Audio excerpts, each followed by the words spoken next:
Public and Chandrabati Mustafi memorial উচ্চ বিদ্যালয়ের ছাত্ররা। রোহন একজন বিশেষ চাহিদা সম্পন্ন ছাত্র।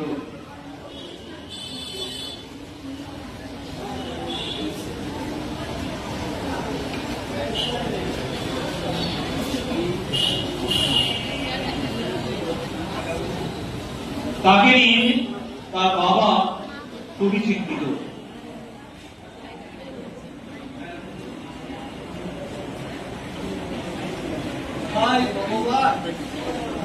ছেলেকে নিয়ে যে আমি কি করি, এই ছেলের ভবিষ্যৎ বাজে কি হবে কে জানে। ওর স্কুলে এটা হচ্ছে করবো আর কিভাবে যে পড়াশোনা এগোবে তা আমার আর মাথায় আসে। আমি আর কিচ্ছু বুঝতে পারছি না। আরে তুই করে কি বলছিস?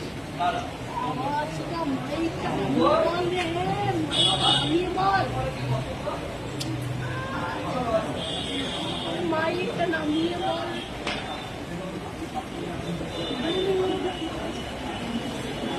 কি আর বলবো ভাই, তোমার তো আমার ছেলেকে জানিস, ওর ভবিষ্যৎ নিয়ে আমার বড্ড চিন্তা। এত বড় হয়ে গেল, একটা রকমের কোনো স্কুলে ভর্তি করতে পারে। ওই স্কুলে ওকে আমি ভর্তি করবো আর সেখানে কি রকম পরিবেশ হবে, ও সেখানে মানিয়ে নিতে পারবে কিনা তার ভগবানই জানে। বুঝলি, সবটা সোজা বন্ধু, এভাবে তো ভেঙে পড়লে চলবে না। আমার মনে হয় ও ভালো সঙ্গী পেলে এগিয়ে যেতে পারে। ওর এখন সাহায্য নয়, ওর একজন ভালো বন্ধুর প্রয়োজন। তাই তুই এক কাজ কর, আমাদের সকলের জন্য যে স্কুলগুলো আছে সেগুলোও ভর্তি কর। ঠিকই বলেছি। আর শোন, যদি কিছু প্রয়োজন হয় তো আমাকে বলিস। আচ্ছা, তো প্রশ্নটা আমার খুবই ভালো লাগে। চল এখন ভালো গিয়ে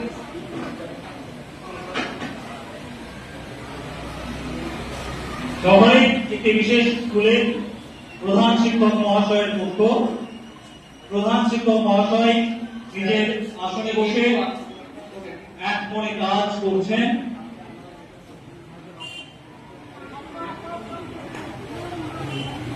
এমন সময় রোহনকে নিয়ে রোহনের বাবা সেই বিদ্যালয়ে এলেন।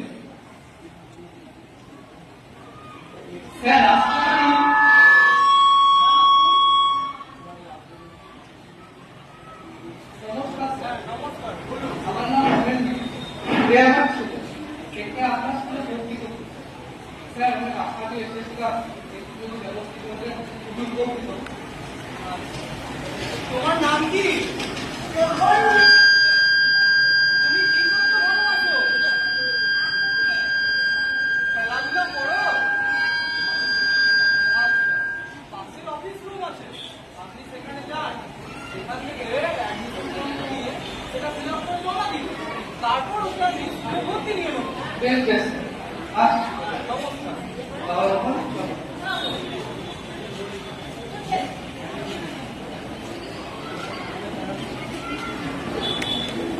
বিদ্যালয়ে ভর্তি হয়ে গেল। স্কুল ইতিমধ্যেই শুরু হয়ে গিয়েছে, ক্লাসও চলছে।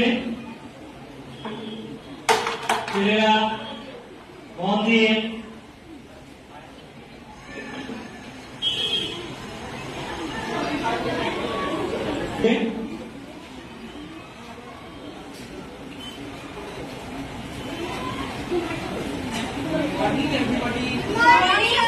এমন সময়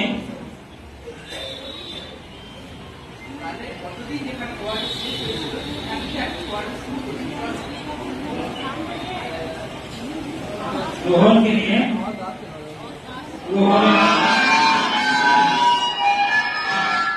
সেই ক্লাসরুমে এলেন। হ্যাঁ আসুন। নমস্কার স্যার। নমস্কার, আমার সেকেন্ড ক্লাস ভর্তি করেছি। বেশ স্যার, ওকে আমি দিয়ে দিলাম। আপনি দেখছেন না তখন আমি আসছি। হ্যাঁ, সাবধানে দেখুন আর পড়াশোনা করতে দিয়ে। তোমার নাম কি? ছেলেরা, আজকে তোমাদের ক্লাসে একজন নতুন বন্ধু এসেছে, তার নাম রোহন চিত্র। তোমরা সবাই রোহনকে জমতে তুলে ফেলছো না। যা রোহন, তুমি তোমার জায়গায় গিয়ে বসো। ওই দেখো শুভমের পাশে ওই জায়গাটা তো যাও।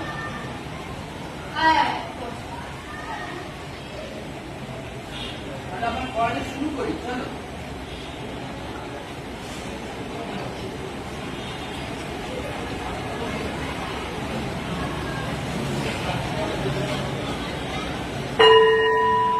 এই দেখো, ঘন্টা করে যাও। আজকে এখনো পর্যন্তই থাকো, আবার পরের দিন এখান থেকেই শুরু করবো। যা, তোমাদের টিফিন হয়ে গেছে। Thank you, sir.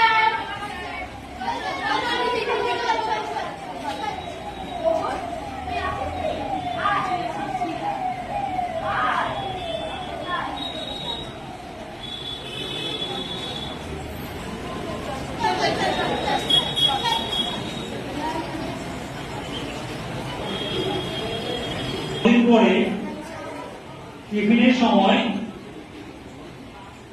বন্ধুরা রোহনকে নিয়ে আলোচনায় ব্যস্ত।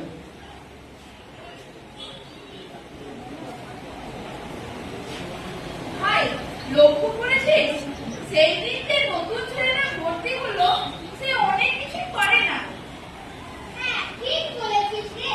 সেদিন দেখলি না, আবার ক্লাসের সময় সে থাকতেই পারছিল না। না ভাই, আমি ভুল বলছিস, ও তো ভালো রাখতে পারে। আপনি ঠিকই পারছেন, কিন্তু আমার অতটা ভালো হচ্ছে না। ওরা এরকম বলিস না রে, ও তো চেষ্টা করেছিল। আমার মনে হয় আমরা সবাই মিলে যদি ওকে একটুখানি সাহায্য করি, তাহলে ও নিশ্চয়ই এগিয়ে যেতে পারবে। হ্যাঁ, ঠিক বলেছিস ভাই। আমাদের ওর পাশে দাঁড়াতেই হবে। একবার জড়ি করে দাঁড়াতেই হবে।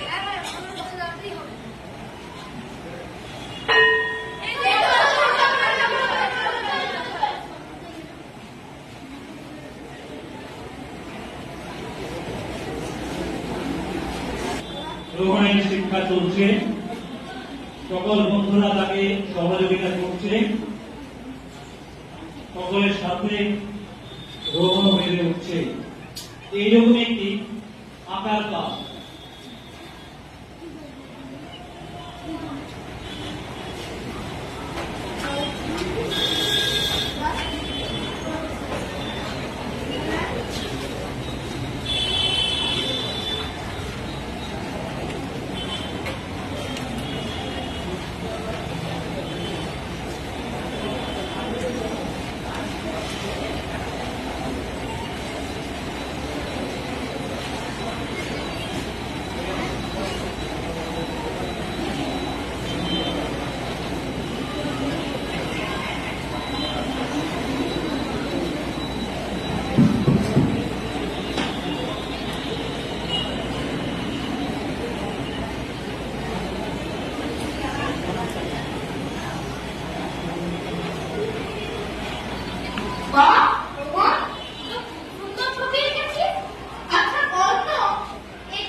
এভাবেই গ্রহণের শিক্ষা চলতে লাগলো। সকল বন্ধুদের সহযোগিতায় গ্রহণ বেড়ে উঠতে লাগলো। কেটে গেল বেশ কিছুদিন।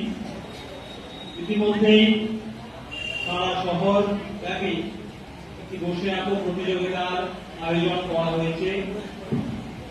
শহরের সমস্ত বিদ্যালয়ের ছাত্রছাত্রীরা সেই প্রতিযোগিতায় অংশগ্রহণ করেছে। অন্যান্য সকলের মতো রোহনও সেই প্রতিযোগিতায় অংশগ্রহণ করেছে। তারপর এলো সেই মহেন্দ্রক্ষণ, যেদিন রোহনের বিদ্যালয়ের প্রধান শিক্ষক মহাশয় রোহনের শ্রেণীকক্ষে এলেন।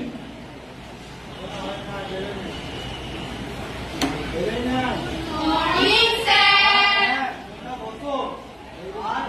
আমাদের খুব খুশির দিন, কারণ গত কয়েকদিন আগে যে সহযোগিতা আঁকা প্রতিযোগিতা হয়েছিল সেখানে তোমাদেরই দুজন বন্ধু বিভাগের প্রথম স্থান অধিকার করেছে।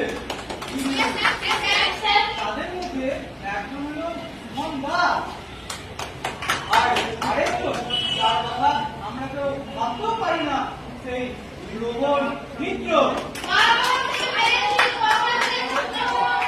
আর এটা সম্ভব হয়েছে একমাত্র তোমাদের জন্য। তোমরা যেভাবে তার পাশে দাঁড়িয়েছো, যেভাবে তার সাহায্যের হাত বাড়িয়ে দিয়েছো, সেগুলো তো শ্রেণী থেকে আসছে তুলে ধরতে হচ্ছে। আমি আশা করবো ভবিষ্যতে তোমরা এইভাবে একে অপরের দিকে সাহায্যের হাত বাড়িয়ে দিতে। আর আমরা যদি একে অপরের দিকে সাহায্যের হাত বাড়িয়ে দিই, তবেই তো পৃথিবীটা আরো সুন্দর হয়ে উঠবে।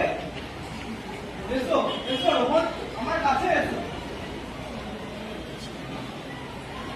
তুমিও এসো, তোমরাও এসো। আপনার এলোয়ে বিব্রত গতিতে আসে না